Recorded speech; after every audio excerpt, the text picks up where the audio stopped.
ఉమ్మడి గోదావరి జిల్లా గోపాలపురంలో భారీ ఈదురుగాళ్లతో కూడిన వర్షం బీభత్సాన్ని సృష్టించింది. ఇక చింతలగూడెంలో తుఫాను ప్రభావంతో కురిసిన భారీ వర్షం బలమైన గాలులకు సుమారుగా 30 ఇండ్లు దెబ్బతిన్నాయి. పూరి గుడిసెలు పైకప్పులు, పక్కా ఇళ్ల రేకులు ఎగిరిపోవడంతో గ్రామస్తులు భయోందనలకు గురయ్యారు. విపరీతమైన గాలులకు కుప్పకూలిన ఇళ్లను ఆర్టీఓ సుస్మితారాణి పరిశీలించారు. బాధిత కుటుంబాలను నేరుగా కలిశారు. ప్రభుత్వం తరఫున అన్ని సహాయక చర్యలు తీసుకుంటామని హామీ ఇచ్చారు. హౌసింగ్ డిపార్ట్మెంటు ఎస్టిమేషన్ వేసి నష్టపరిహారం చెల్లించడానికి చర్యలు తీసుకుంటామని ఆర్టీఓ సుస్మితారాణి తెలిపారు. తుఫాను కింద వచ్చిందండి, పెద్ద తుఫాను కింద వచ్చి ఇల్లు వెళ్ళిపోయి వేరే ఇంటి మీద పెట్టిందండి. అందరూ ఇంట్లోనే ఉన్నారండి. ఇంటికాల వాళ్ళు దోళ్ళు వెళ్ళిపోయి ఎక్కడికో వెళ్ళిపోయారండి. దోళ్ళ మీద అడిపోయిందండి పందిరి. నిన్న గొళ్ళు మనిపోయామండి. రాత్రి నుంచి నిద్ర లేదు, ఉప్పులు లేవండి.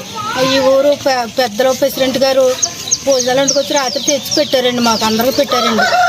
అలాగుందండి రాత్రి నుంచి. ఎంతకుని గవర్నమెంట్ ద్వారాగా ఏదైనా సహాయం చేయమని కోరుకుంటున్నాను.